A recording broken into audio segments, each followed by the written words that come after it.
Bondadoso Dios, te damos muchísimas gracias por tu gran misericordia. Gracias, Padre, porque a pesar de la maldad del ser humano, de toda la raza humana, la tierra todavía sigue girando sobre su eje y tú tienes el control de este planeta en rebelión. Ahora que vamos a abrir tu palabra, te suplicamos que tu Espíritu Santo nos acompañe, nos enseñe y nos ayude a recordar esta profecía tan importante, que podamos también compartir con otros para que entiendan que el reloj profético de Dios no conoce ni atraso ni premura y que todo sucede en el tiempo perfecto que tú lo marcas. Te lo agradecemos de antemano, Señor, en el nombre de Jesús. Amén. Amén. Bien, mis amados hermanos, y gracias, hermana Sandra, por el recordatorio. Listo. Hermanos, anoche dejamos una tareita. ¿Quién hizo la tarea? La tarea era buscar en la Biblia cuántos alfolíes o de cuántos alfolíes habla la Biblia. Yo le di una clave, una pista más o menos. ¿Alguien logró encontrar la cantidad de alfolíes que hay en la Biblia?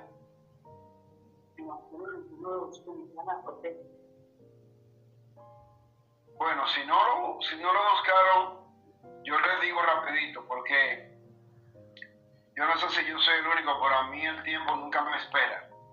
¿Ok?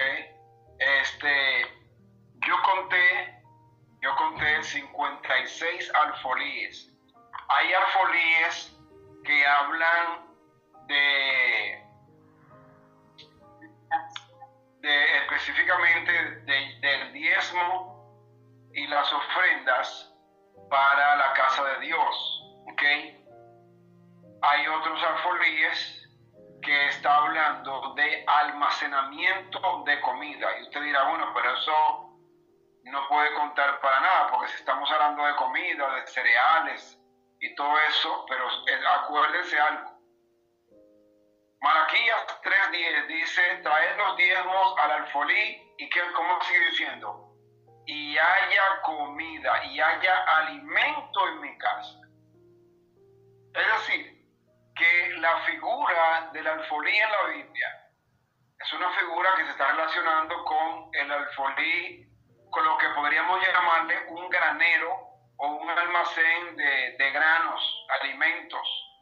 ¿Por qué? Porque el Señor dice, traigan el diezmo al alfolí y haya alimento en mi casa. Asimismo, como los agricultores guardaban, almacenaban el grano de la cosecha, asimismo Dios ha hecho provisiones para que haya suficiente alimento en su casa siempre. Ahora, una cosa es que Dios haya hecho provisión, otra cosa es que los atalayas del pueblo no le den el alimento al pueblo.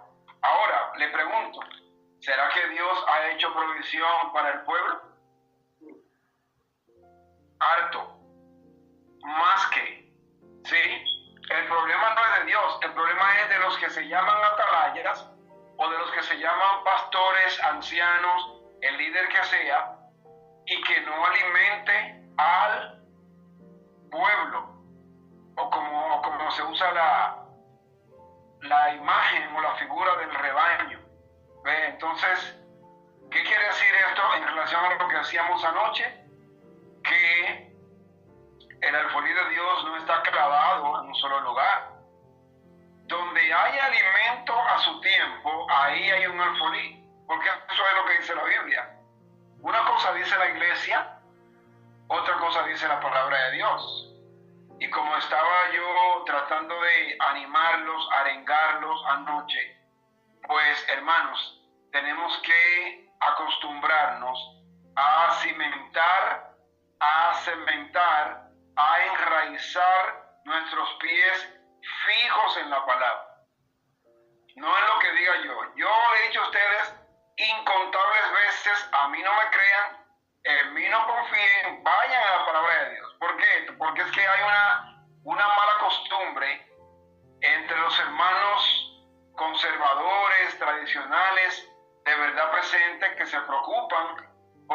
Señor, que solamente con saber que a este predicador pues predique estos temas y esto, y a los hermanos les gustan los temas, pues ya, pues seguro el predicador pues no tiene ningún error.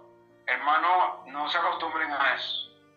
Y yo le he dicho incansablemente, le he dicho, ni tampoco a mí, ustedes tienen que acostumbrarse a consultar la palabra de Dios.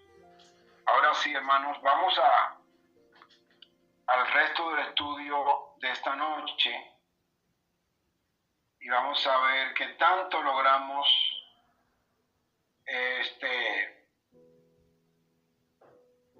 cubrir esta noche. Ok.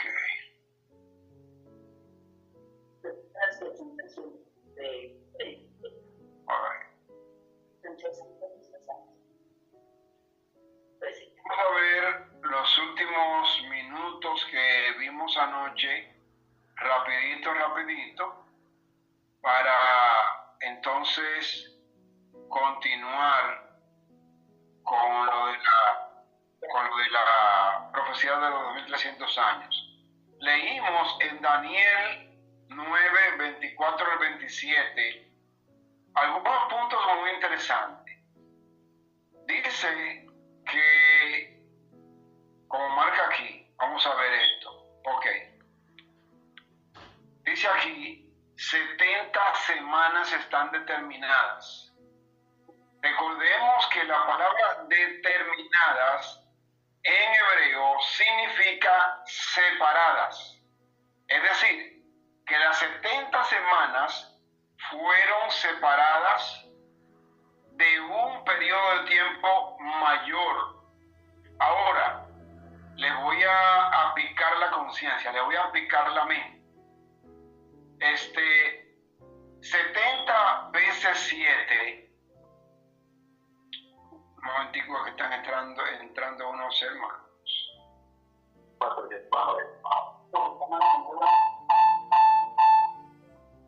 Ok. 70 semanas fueron dadas al pueblo de Israel. Ahora, si nosotros multiplicamos 70 veces 7, eso nos da a nosotros 490 años. ¿Se acuerdan ustedes esa famosísima conversación que tuvo el apóstol Pedro con el Señor Jesucristo luego que éste resucitara de entre los muertos? El Señor le preguntó a Pedro 3 veces: Pedro, ¿me amas?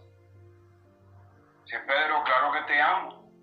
Ya Pedro era otro, ya no se atrevía a decir: claro, yo te amo, tú lo sabes y te amo más que todos los que están acá. Ya Pedro era otro, ya él había aprendido su lección. ¿Ve? Entonces, en una ocasión, Pedro le pregunta al Señor Jesús: Señor, ¿y hasta cuántas veces tengo yo que perdonar a mi hermano? ¿Hasta 7 veces? Y el Señor Jesucristo le respondió: hasta 70 veces 7. ¿No les parece a ustedes interesante que el Señor le hablara a Pedro de perdón y le dijera que debía perdonar 70 veces 7? Es decir, cuando el Señor le reveló al profeta Daniel esta profecía de 70 semanas, eran 70 semanas, como dice aquí, mire, específicamente para el pueblo de Israel y para nadie más. Esa profecía no tenía que ver con ningún otro pueblo, sino con Israel. Por eso le dijo: 70 semanas han sido separadas para tu pueblo. Ahora, ¿por qué? Dice el Señor: para terminar la prevaricación, poner fin al pecado. ¿Qué quiere decir todo esto? A mí me causa curiosidad el hecho de que cuando el Señor le habla al profeta Daniel, le da 6 razones para dar esta profecía o este tiempo de gracia, el último tiempo de gracia que Dios le dio al pueblo de Israel. Y le da 6. Y qué coincidencia que el 6 ha sido relacionado siempre con el pecado. Porque en el 6º día Dios creó al hombre y el hombre se rebeló contra Dios. Es por eso que nosotros encontramos en la Biblia el número 666, que también es un número que indica rebelión contra Dios.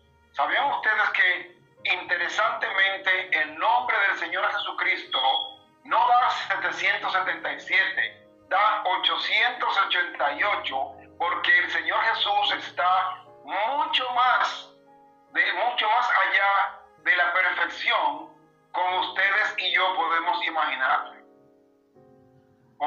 Podemos mirar un edificio simétrico, bien erguido, bien levantado, todas sus columnas, todas las ventanas, la base, todo bien terminado. Y todo funciona a la perfección. Pero esa es la perfección humana. El Señor Jesucristo está mucho más allá de la perfección como la percibimos los seres humanos. Eso fue un pequeñito paréntesis. Entonces, las 70 semanas se subdividen en 3 periodos, y anoche lo vimos, en 3 periodos. 7 semanas, 62 semanas, y queda una semana. ¿Ok? Ahora, vamos a ver entonces qué tenía que suceder y los años en los que cayeron esos diferentes periodos de esta profecía. Dice que después de las 62 semanas se quitaría la vida al Mesías, mas no por sí. ¿Qué quiere decir la frase después de las 62 semanas? Atención a esto, hermanos. Vamos a pasar al diagrama, a la imagen que utilizamos anoche, porque yo quiero que entendamos esto. Ya vimos los diferentes periodos, los diferentes decretos. Uno lo emitió Ciro, otro lo emitió Darío y otro lo emitió Artajerjes. Los decretos de Ciro y Darío fueron incompletos y no nos da a nosotros ninguna señal de tiempo, ninguna marca de tiempo que nos permita fijar el inicio de esta profecía. Por lo cual nosotros tomamos el decreto oficial de Artajerjes, no porque sea algo unilateral o antojadizo o porque a mí me convenga, sino porque es el único decreto, como ustedes lo ven en pantalla, resaltado en amarillo, es el único decreto que da día, mes y año. ¿Ok?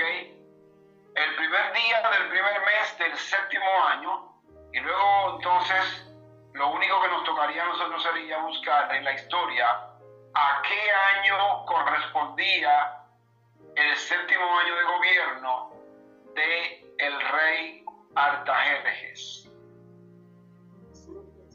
Al rey Artajerjes se le llamaba también el Longímano.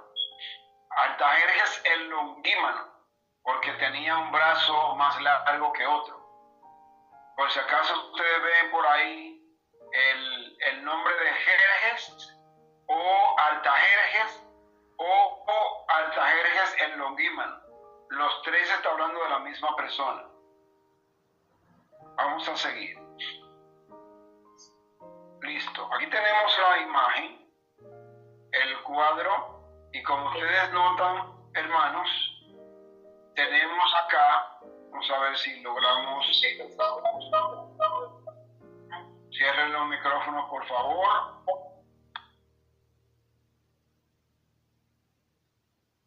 Aquí en la parte superior encontramos la palabra en hebreo. Es la palabra hatah, que quiere decir dividida, marcada, decretada o separada. De los 2300 años se separaron 70 semanas, es decir, se separaron 490 días o años. Ya vimos ayer, y se los voy a recordar, Números 14:34 y Ezequiel 4 y versículo 6. En los dos versículos, hermanos, recuérdense eso, porque eso a cualquiera se le puede olvidar.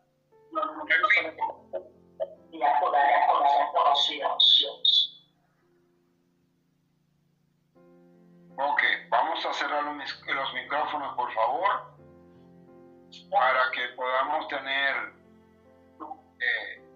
concentrarnos en el estudio. Así es. Decía que en Números 14:34 y Ezequiel 4:6 nos da la manera correcta de interpretar casi todas las profecías de la Biblia que tienen que ver con tiempo.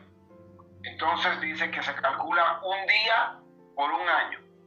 Y cuando me habla de 70 semanas, es igual a 490 años. Entonces, hermanos, repitiendo, el año séptimo de Artajerjes corresponde al año 457 antes de Cristo. Fíjense que entonces salió la orden para restaurar y edificar a Jerusalén hasta el Mesías príncipe. Entonces, de aquí corremos 7 semanas, que son 49 años. Llegamos al año 408. Del año 408 vamos a restar, le voy a decir como hicimos anoche, calculamos 62 semanas por 7. Es igual a 434 años. Ahora, si usted le resta 408 a 434, le va a dar a 26. Pero recordemos que estamos contando de manera descendente, porque estábamos contando en el periodo de tiempo antes de Cristo. Pero ahora, al llegar al año 26, ya estamos en el periodo de tiempo después de Cristo.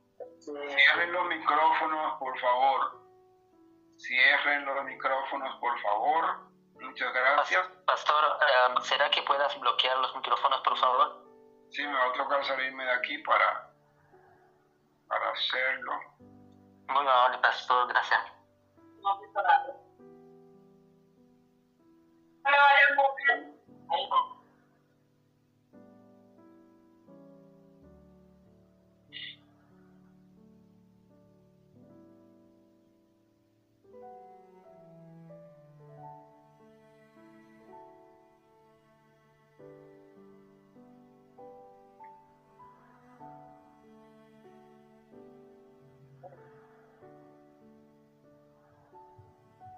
Bueno, entonces estamos de regreso.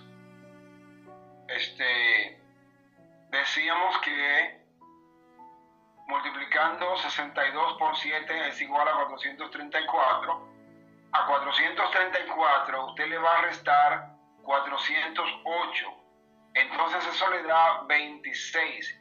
Eso ahora nos lleva ya no en los años antes de Cristo, sino en los años ahora después de Cristo.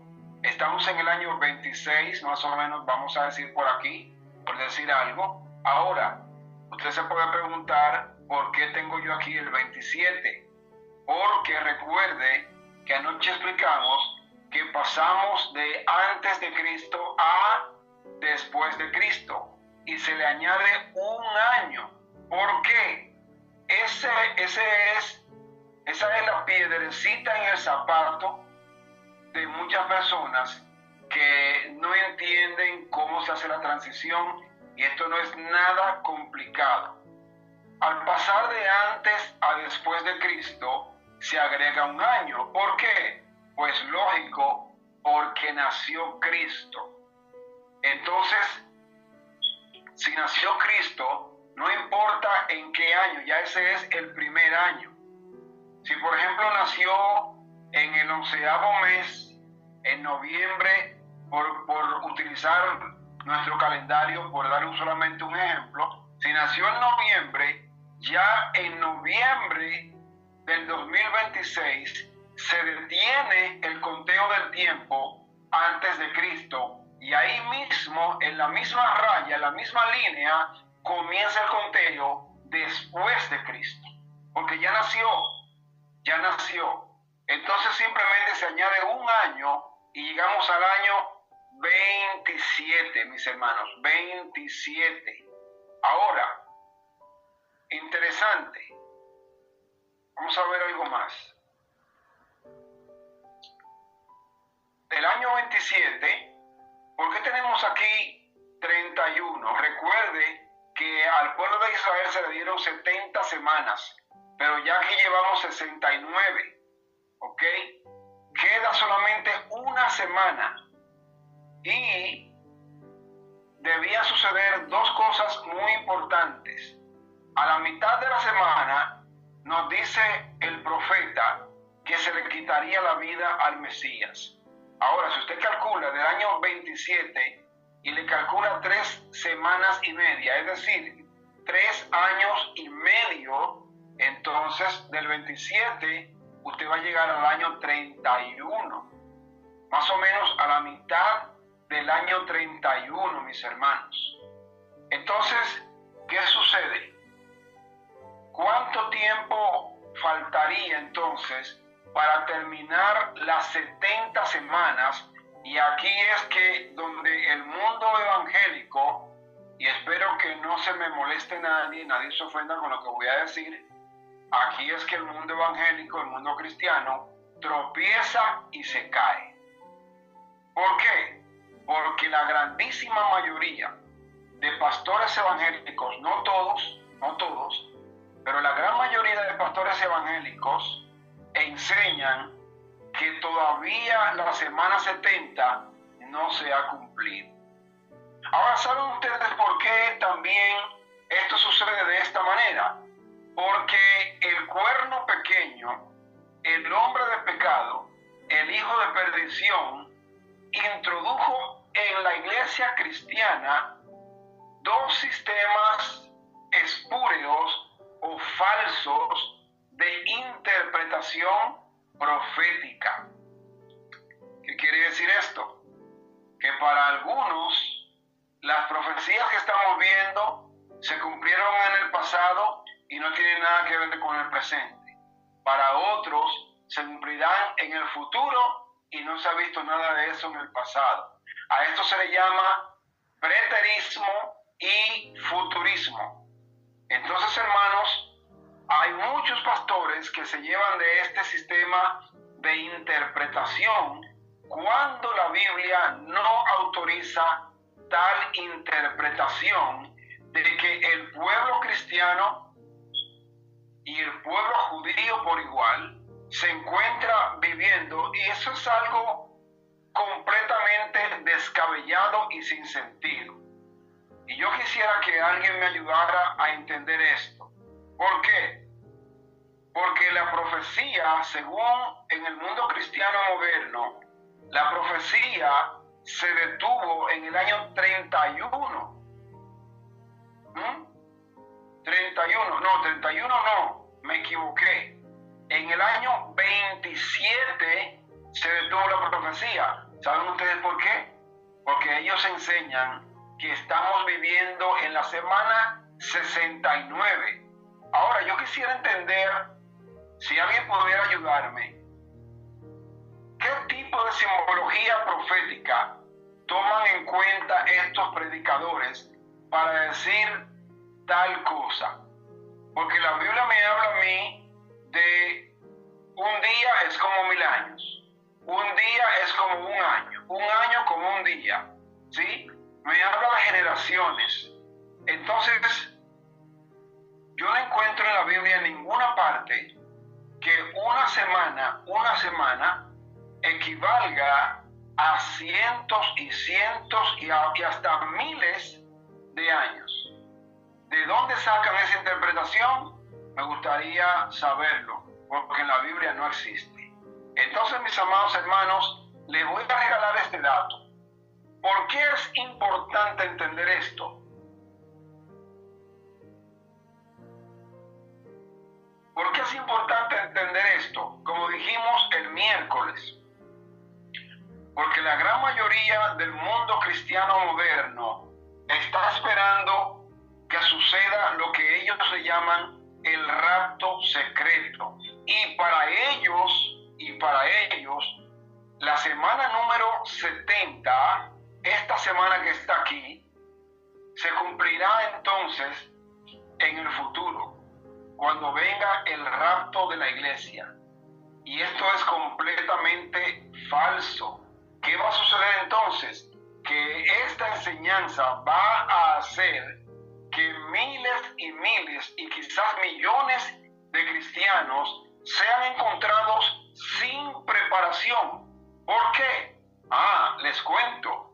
Porque la enseñanza del rapto secreto enseña a las personas que si usted no se preparó, ahora no se está preparando y no es llevado en el rapto, usted tendrá una segunda oportunidad para irse con Cristo. Ahora, ¿dónde quedan todos los pasajes de la Biblia donde nos enseñan que somos salvos por la fe y por la gracia? Por ejemplo, si mi esposa y mis hijos son raptados y yo me quedo, ¿y por qué yo me quedo? Por pecador. Bueno, pues yo ya no necesito fe. Ahora yo necesito simplemente entender que mi esposa y mis hijos fueron raptados. Ahora yo me voy a salvar por la vista o por conveniencia. Y muchos serán hallados faltos, hermanos. Ahora, ¿qué marca la Biblia? Volviendo a la profecía, ¿qué nos marca la Biblia? Vimos que el final de la semana 62 nos lleva al año 26 y le añadimos un año por el cambio de antes a después de Cristo y llegamos al año 27. ¿Qué dice la Biblia que sucedería? Que el Mesías sería ungido. El Señor Jesucristo fue ungido y comenzó su ministerio público. En el año 31, 3 años y medio más tarde, el Señor Jesucristo fue asesinado por el pueblo de Israel. A los suyos vino y los suyos no le recibieron. Juan capítulo 1, versículo 11. ¿Ok? Ahora, hermanos, el Señor Jesucristo fue muerto, crucificado, en el año 31, no 33 como predica la mayoría. La profecía era exacta y marcaba el año 31 de la muerte del Mesías. A la mitad de la semana se le quitaría la vida al Mesías y no por sí, dice Daniel capítulo 9, versículo 25-26. Entonces, hermanos, pregunta, ¿ustedes creen que desde el año 31 que el Señor Jesucristo fue muerto en la cruz hasta el día de hoy no se ha cumplido la mitad de la semana? Hermanos, déjenme decirle algo. La semana número 70 comenzó en el año 27 después de Cristo. La mitad de la semana fue el 31 cuando el Señor Jesucristo fue crucificado. Y el final de la semana fue el año 34, 3 años y medio más tarde, el año 34 antes de Cristo, cuando el pueblo de Israel, dirigido por sus líderes eclesiásticos, asesinaron al diácono Esteban, hermanos. Esteban sufrió una muerte ignominiosa, una muerte cruel. Pero aún así, antes de morir, en sus últimos minutos, él oró al Señor y le dijo: Señor, no les tomes en cuenta este gran pecado. Y aún así ellos se cegaron. Dice que ellos se tapaban los oídos de la rabia satánica que tenían. No quisieron oír nada de lo que Esteban tenía que decir. Arremetieron contra él y lo asesinaron a pedradas. En el año 34 terminó la intervención del Espíritu Santo a favor del pueblo judío, hermanos. Y hoy en día encontramos a millones y millones de cristianos que siguen proclamando que Israel es el pueblo de Dios. Ustedes saben, hermanos, cuántos videos hay en el internet diciendo: tal persona habló mal de Israel y mira lo que le pasó. Tal persona predica en contra de Israel. O tal persona le deseó mal a Israel. O tal persona le pronunció una maldición sobre Israel. Y mira lo que le pasó. Mire cómo Dios lo castigó, hermanos. Si Dios terminó su relación con Israel como pueblo, si la gracia de Israel terminó en el año 34, cuando ellos asesinaron al mártir Esteban, ¿será que Dios lo va a levantar de nuevo como pueblo? ¿Será que Dios lo va a escoger de nuevo como pueblo? Hermanos, eso está en contra de todo tipo de hermenéutica saludable que usted pueda estudiar en la Biblia. No hay, si realmente nosotros estudiamos, nos humillamos ante el Señor y rogamos por el Espíritu Santo, no hay ninguna manera posible de que una persona, ya sea laico, pastor, anciano, que respete la Biblia y que la estudie con cuidado, hermanos, a profundidad, dedicándole tiempo al estudio de la Biblia. No hay manera posible de que ninguna persona llegue a la conclusión de que Dios levantará a Israel como pueblo otra vez. Usted podría decir: ay, pastor, pero mire que la Biblia dice que el Israel de Dios y están las 12 tribus de Israel en el Apocalipsis. Hermanos, recuerden que un texto sin su contexto no es más que un pretexto. Así es que no es el tiempo de meternos a estudiar esas enseñanzas o profecías acerca de Israel. Pero llegará el momento. Llegará el momento. Ahora bien, vamos a seguir avanzando, porque tengo mucho más que compartir con ustedes. Tomen notas para que hagan sus preguntas al final, hermanos. ¿Okay? Ya vimos que en el año 34 termina la intercesión del Espíritu Santo a favor de Israel. Ahora, hermanos, hay algo más que me gustaría decirles. Y esto lo dice la Biblia. Esto lo dice la Biblia. El pueblo de Israel fue desechado como pueblo. Pero de Israel pueden salir hombres y mujeres fieles. De hecho, han salido muchos. Pero ¿qué tienen que hacer ellos? Tienen que rechazar el sistema de estudio que ellos tienen de la Torá. ¿Ok? Porque ellos no aceptan al Señor Jesús. ¿Dónde en la Biblia? Búsqueme a alguien ese versículo en la Biblia y le voy a pagar a $1,000 cada versículo que me encuentre en la Biblia. ¿Dónde en la Biblia dice que el Israel según la carne se arrepentirá y va a aceptar a Jesús como su Salvador? como su Mesías. Hace pocas semanas yo escuchaba a un judío. Este judío es sumamente conocido aquí en Estados Unidos y a nivel internacional. Su nombre es Ben Shapiro. Ben Shapiro se llama él. Y él decía que dentro del judaísmo, hermano, le estoy hablando hace varias semanas, no varios años, ni varios meses.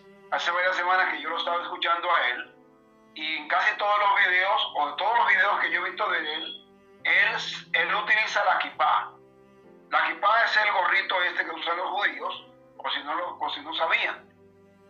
Él es judío, y él dice que en el judaísmo, hoy en día, hoy 2026, se considera a Jesucristo, el Hijo de Dios, se considera como un hombre que simplemente era un hombre pretencioso, que andaba predicando, que se metió en problemas y que lo mataron.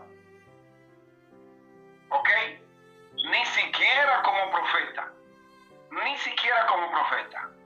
Hasta ese punto ha llevado el diablo la mente del pueblo judío hoy en día, hermanos. Entonces no nos dejemos engañar por Satanás, porque el judaísmo, como lo conocemos en la Biblia, nunca jamás va a resucitar.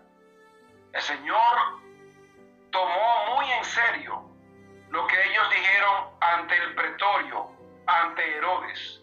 ¿Qué dijeron ellos? Número uno, ellos dijeron, no tenemos más Dios, no tenemos más rey que el César. Y número dos, dijeron también, que su sangre caiga sobre nosotros y sobre nuestros hijos. Y el cielo se lo apuntó y se lo tomó muy en serio, hermanos. Ellos se envalentonaron pensando que estaban en lo correcto y que sabían más que Dios. Pero ¿creen ustedes que con la alevosía que ellos actuaron, Dios va a abrirle la puerta otra vez a ellos? Entonces, si Dios les cerró la puerta y se las vuelve a abrir, lo mismo tendría que hacer con todos los antediluvianos, con todos los de Sodoma y Gomorra y todas esas naciones que fueron destruidas por Israel, por idólatras, por paganos. Dios tendría que hacer lo mismo con todas esas naciones. Eso no tiene ni pie ni cabeza, hermanos. Eso no tiene ni pie ni cabeza. Eso no tiene ningún sentido bíblico. Pero repito, uno tiene que humillarse bajo la poderosa mano de Dios para poder entender lo que dice la Biblia. Si alguno de ustedes quieren entender ese tema, avíseme y le puedo mandar algunos videos que grabamos ya hace tiempo, cuando yo tenía todavía un poco de cabello negro en la cabeza. Grabamos una serie completa de Israel, acerca del Israel de Dios. Hermanos, la hora del juicio de Dios ha llegado. Aquí tenemos la profecía completa. Ya no tenemos necesidad de cubrir todo este tramo de tiempo, porque ya lo vimos, ¿ok? Ya vimos este tramo de tiempo. Ahora bien, vamos a hacer un cálculo y vamos a facilitarnos la vida acá. Yo voy a abrir aquí mi calculadora, ustedes pueden hacer lo mismo allá. Vamos a calcular 490 años menos 457. ¿Ok? Da igual a 33.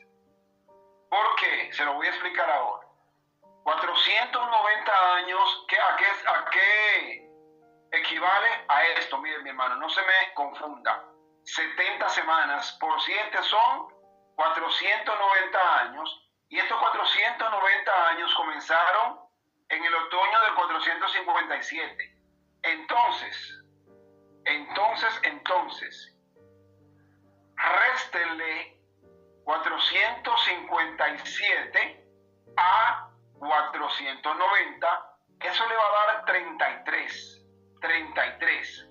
Pero dirá usted, pastor, tenemos acá 34. Recuerden, añadir un año, ¿ok? Como dice acá, añadir un año para la transición de antes a después de Cristo, y esto nos trae perfectamente al año 34, hermanos. Al año 34. ¿Ok? Entonces,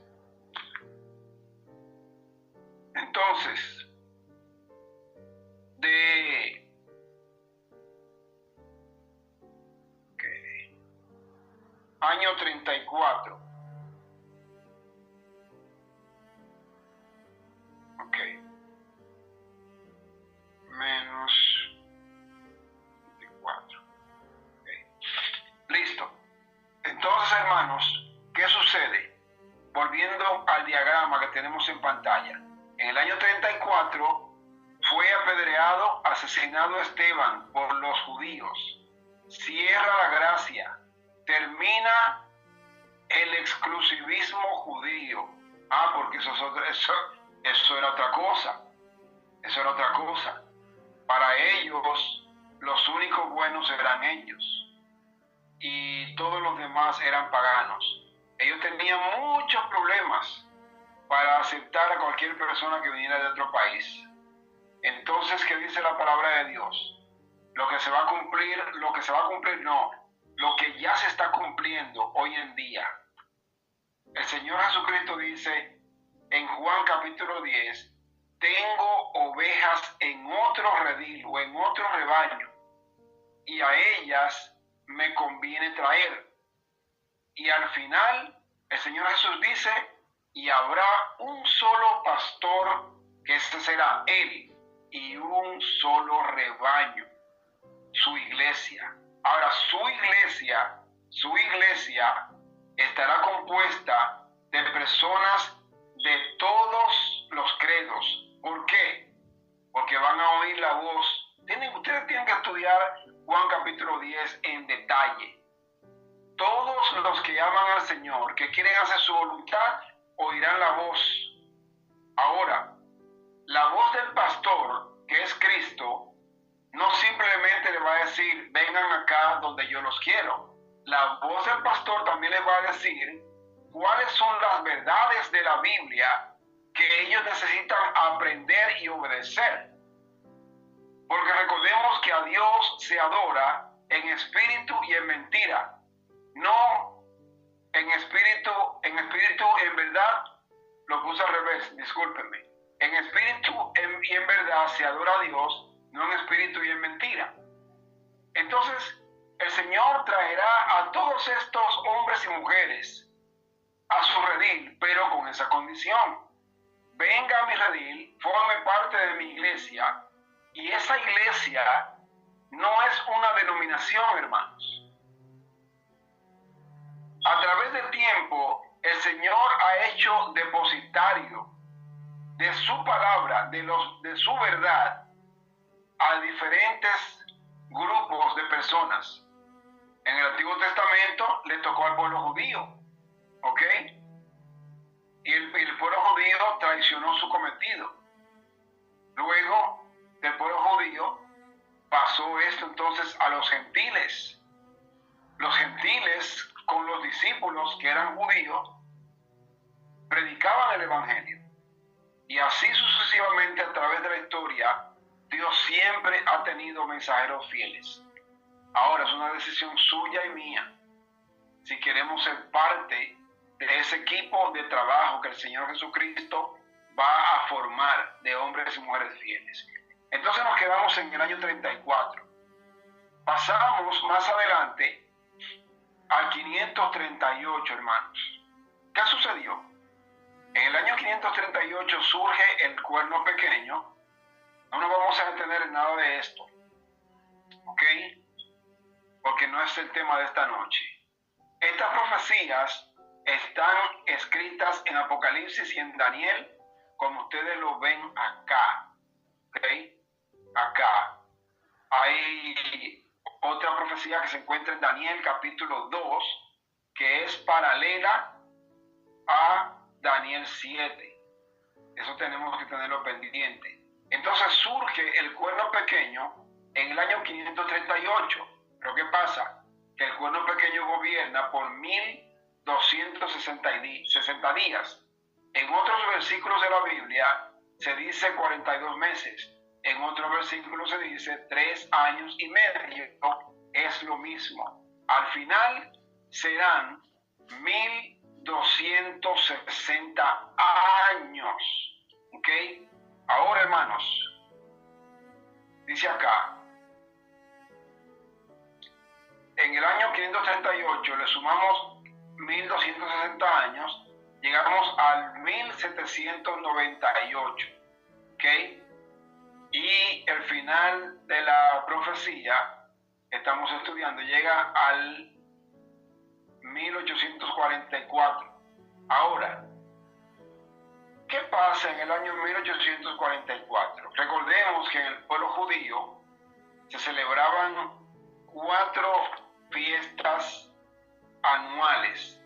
Y estas fiestas estaban subdivididas. Entonces, entre la primera y la última se cubría el año entero. Ese era el año festivo. En estos meses o días o semanas que se celebraban, el pueblo judío se movía o viajaba de donde quiera que estuvieran viviendo, venían a Jerusalén a celebrar estas fiestas. Ahora, el último día, y esto es lo más importante que nos interesa a nosotros, el último día de celebración o la última fiesta era la fiesta de la purificación o de Yom Kippur.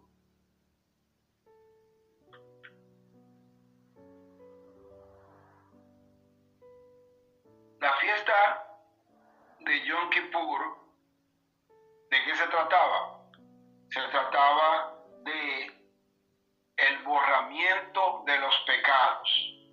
Entonces el sacerdote que oficiaba, o los sacerdotes, porque era por turno, los sacerdotes que oficiaban durante todo el año ya no entraban más a la fiesta que se le llamaba de purificación o de expiación.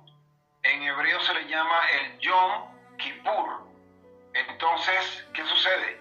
Ya no entraba el sacerdote al lugar santo, sino que entraba el sacerdote, el sumo sacerdote, al lugar santísimo. Y como representación o símbolo del Señor Jesús, él tenía la autorización de hacer expiación por los pecados del pueblo. ¿Ok? Entonces, hermanos,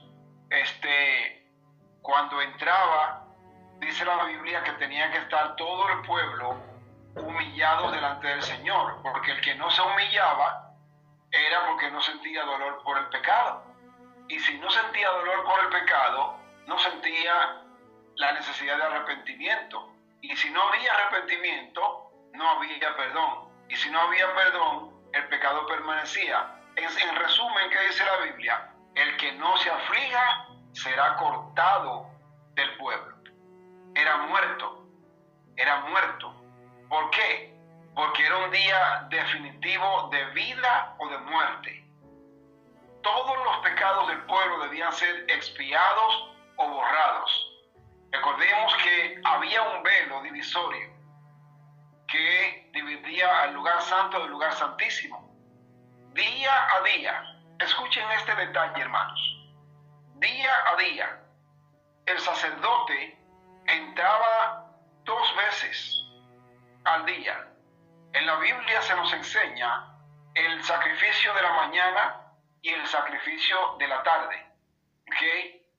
Y cada vez que se hacía sacrificio por el animalito, esa sangre se recogía en una vasija. El sacerdote entraba con esta sangre y con vamos a llamarle una brocha para que me entienda más fácil. Podrían ser ramas de un árbol, de una planta, o una brocha, un cepillo, cualquier cosa. Tomaba parte de esta sangre y la asperjaba sobre la cortina o el velo. Ahora, hermanos, imagínense ustedes el olor que despedía ese velo, que se le echaba sangre y sangre y sangre 2 veces al día por 360 días al año. Digo 360 porque en la Biblia no se cuentan los años por 365 ni tampoco 366. Todos los años en la Biblia eran parejos de 360 días y no variaban. Ahora, hermanos, imagínense usted lo hediondo que estaba ese velo de estar recibiendo sangre todos los días. Así de aborrecible, de hediondo es el pecado ante los ojos de Dios. Es aborrecible el pecado. Yo no puedo imaginarme ninguno de nosotros colocándonos una ropa donde se le eche sangre día por día y usted se ponga esa ropa para ir a un lugar donde necesita presentarse delante de otras personas. Hermanos, por eso debía hacerse expiación o borrarse los pecados. Y esto se hacía una vez al año.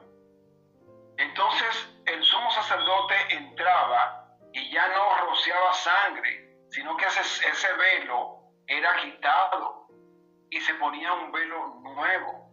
Es como que el Señor le decía al pueblo de Israel: te perdono todos tus pecados, me olvido de tu pasado, borro tus rebeliones. Israel, comencemos de nuevo. De manera implícita o tácita, le decía el Señor a Israel una vez al año. Israel, y ustedes lo saben muy bien, Israel se pasaba todo el año pecando, una rebelión constante contra Dios. Y aún sin ellos merecerlo, el Señor enviaba una vez más al sumo sacerdote, una vez al año, para que hiciera expiación por el pueblo de Israel. Ahora, mis amados hermanos,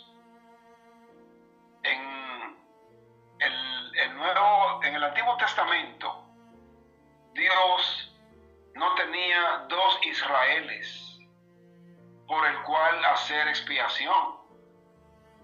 Todos aquellos hombres y mujeres, niños y jóvenes, que abandonaban el paganismo, como el caso de Ruth, la moabita, el caso del centurión, de muchos otros, en el Antiguo Testamento, Naamán, el asirio, ellos venían y se hacían uno con Israel, en dado caso que les tocara estar presentes.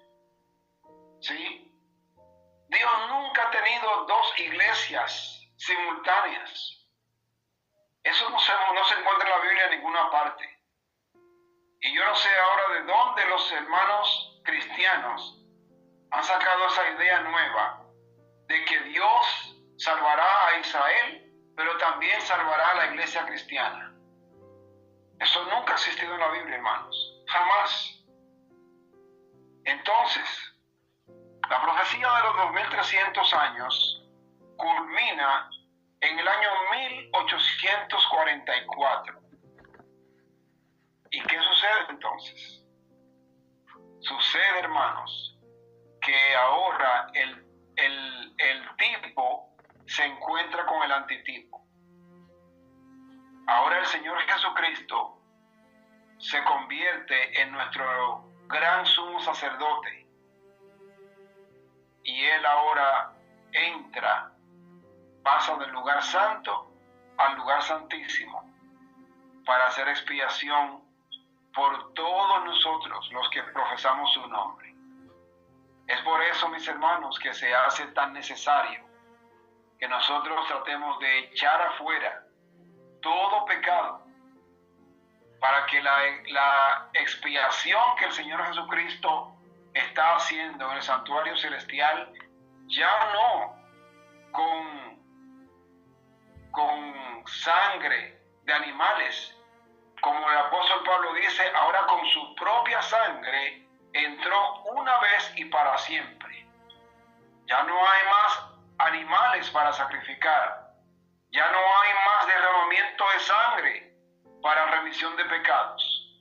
La sangre se derramó en el año 31 después de Cristo, y la sangre de Cristo será eficaz por la eternidad, hermanos. Así es que esta sinopsis, este resumen de la profecía de los 2300 años, nos lleva hasta el año 1844, cuando ya no el sumo sacerdote judío en el tabernáculo que levantó el hombre, sino ahora el Señor Jesús entra pasando del lugar santo al lugar santísimo a hacer intercesión por cada uno de nosotros. Y sabemos también, hermanos, que el Señor hará intercesión por los que profesan su nombre, y que así como el pueblo de Israel tenía que afligir sus almas para poder recibir la bendición de esa intercesión, de esa expiación, así nosotros tenemos que luchar con la mano, tomado de la mano del Señor Jesús, para echar el pecado fuera. Hermanos, nosotros vivimos ahora en el día de la expiación, pero simbólico. Allá en el antiguo Israel duraba un día esa celebración, la intercesión del sumo sacerdote. Nosotros estamos en el día simbólico de la expiación, en donde el Señor Jesús está haciendo intercesión por nosotros. La pregunta es, ¿seguiremos viviendo en pecado? ¿Seguiremos nosotros recreando, incubando pecado en nuestras vidas? A mí me gustaría más adelante presentar otro estudio de esta profecía con más detalles, porque hay muchos detalles que a mí me tocó dejar fuera por el tiempo, por la premura, porque he tenido muchas cosas que hacer, y me gustaría cubrir más detalles de todo esto, pero por lo menos tenemos una idea de lo que dice la palabra de Dios.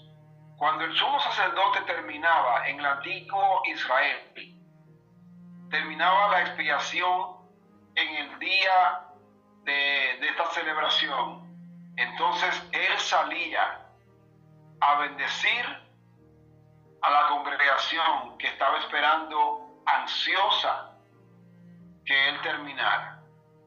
Mis amados hermanos, de igual modo, cuando el Señor Jesucristo termine su trabajo como gran sumo sacerdote en el santuario celestial, Él saldrá del santuario, se quitará sus ropas sumos sacerdotales y se pondrá su ropa de venganza. Pero para aquellos que lo han amado y que han guardado sus mandamientos, Él saldrá del santuario para bendecirlos, pero más que bendecirlos desde allá, vendrá a buscarlos para llevárselos a casa. Esperamos que cada uno de nosotros esté haciendo la preparación correcta para poder encontrarnos con gozo y podamos nosotros exclamar: este es nuestro Dios, al que hemos esperado, y Él nos salvará. Este es Jehová de los ejércitos. Vamos a llamar al Señor por su nombre, pero los impíos no sabrán su nombre. Hermanos, esperamos que por la gracia del Señor Jesucristo podamos tomar en cuenta lo que hemos estudiado y pronto, cuando el Señor lo permita, que podamos también volver a presentar esta profecía con los detalles que nos tocó excluir en esta ocasión. Señor lo bendiga a todos. Recording stopped. Ya paró ya paramos la grabación. Hermanos, preguntas, comentarios.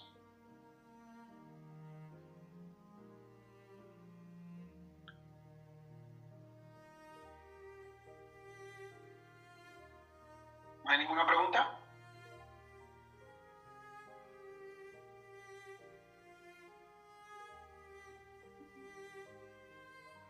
Ok.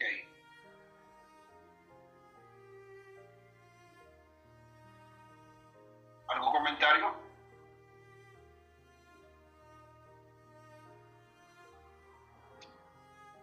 Bueno, pues... Pastor, si entonces en este tiempo estamos en el día de la expiación, ¿verdad?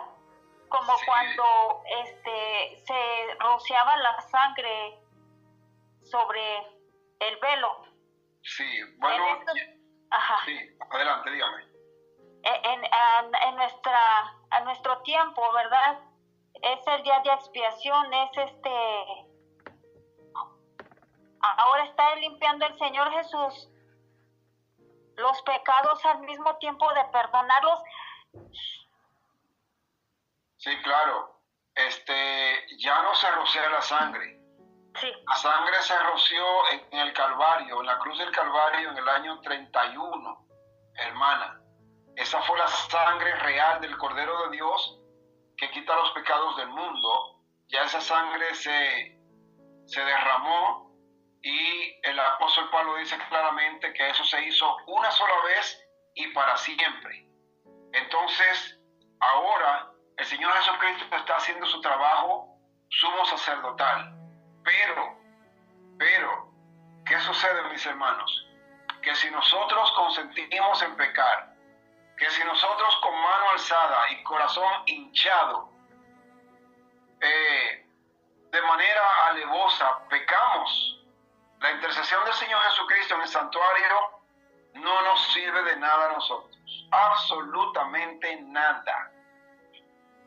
Nosotros tenemos que estar luchando día a día, hermano, para dejar el pecado. Tenemos que aprender a luchar con Dios para que el Señor nos perdone y nos haga nuevas criaturas como lo hizo Jacob. Tenemos que aprender a estudiar la palabra de Dios en profundidad.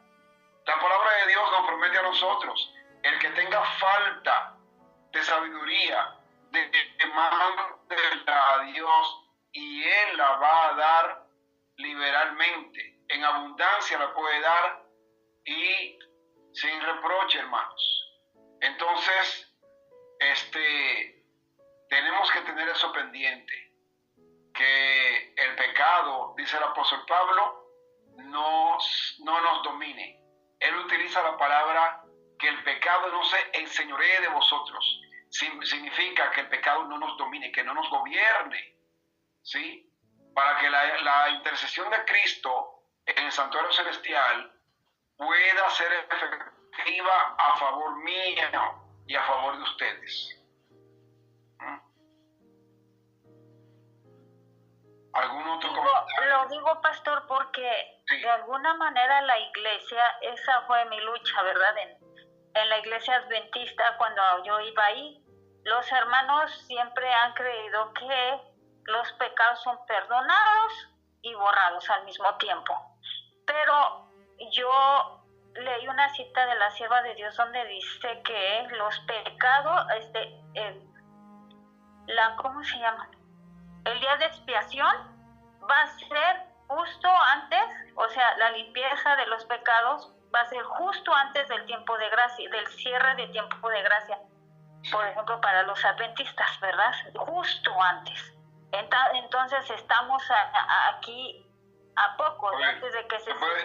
Discúlpeme que la interrumpa. ¿Me puede repetir esa última parte? Que justo antes no la entendí. del cierre de tiempo de gracia, bueno, va a haber dos tiempos, ¿verdad? Para los adventistas y para el mundo.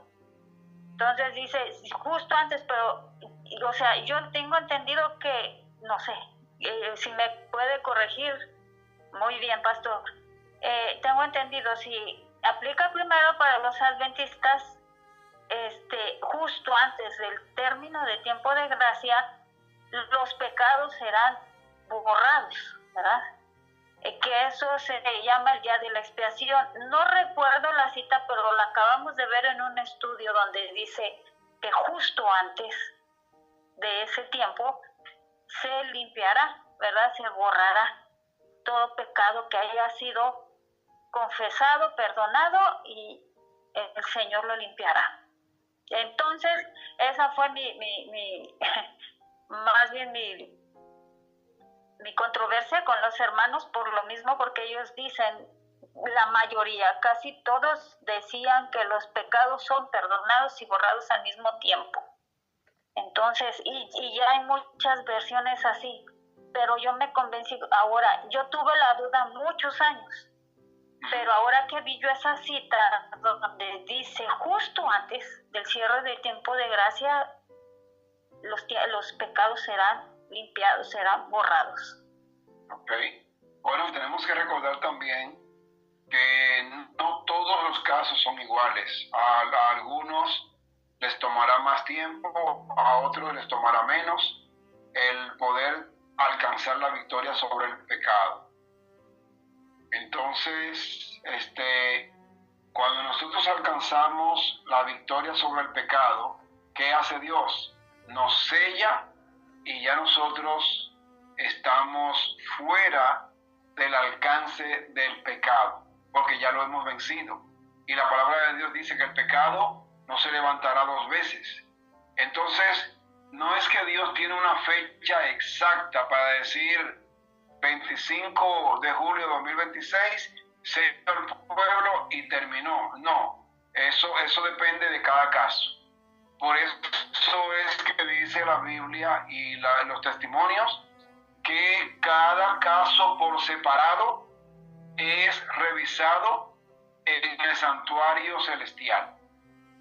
Y a medida que una persona va progresando, aun si la persona muere antes de que comience la crisis final, persecución y todo esto, se hace un balance de la vida. Bueno, esta persona tenía tendencia a la obediencia o a la rebelión, a la desobediencia. Entonces, el que decide eso es Dios. Pero todos los casos se van a considerar por separado, no en grupo ni como pueblo. Porque si fuera como pueblo, podríamos decir, bueno, la iglesia tal y tal va a ser juzgada tal día y así va a ser el proceso. No. Entonces, para que tengamos esa idea de cómo es el proceso que se lleva a cabo en el santuario celestial. Sí, de hecho eso procede de manera individual, pero yo me refería así antes del cierre de tiempo de gracia, ¿verdad? Nada más es eso, o sea, sí, dice que de manera individual, no grupal. Sí, gracias, pastor. Muy bien. ¿Algún otro comentario o pregunta, hermanos?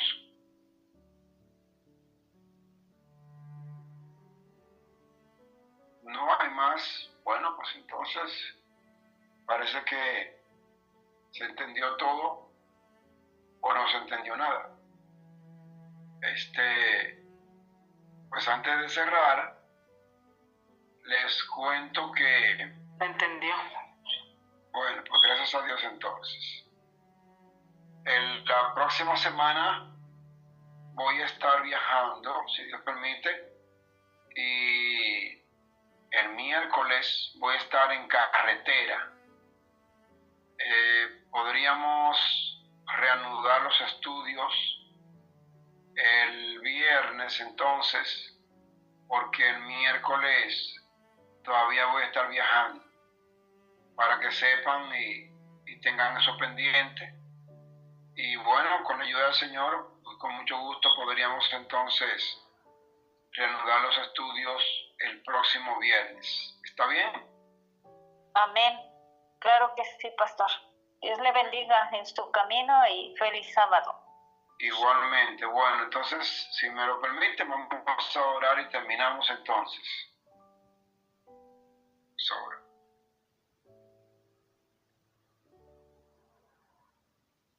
Padre nuestro, te damos muchas gracias, porque a pesar de nuestros defectos y limitaciones, nos has acompañado. Señor, ayúdanos a seguir estudiando en más detalles, más profundamente esta profecía, de modo que podamos sentirnos cómodos entendiéndola y explicándola, y que podamos dominarla, porque tu palabra dice que tu pueblo es un pueblo profético, que tenemos la palabra profética más segura.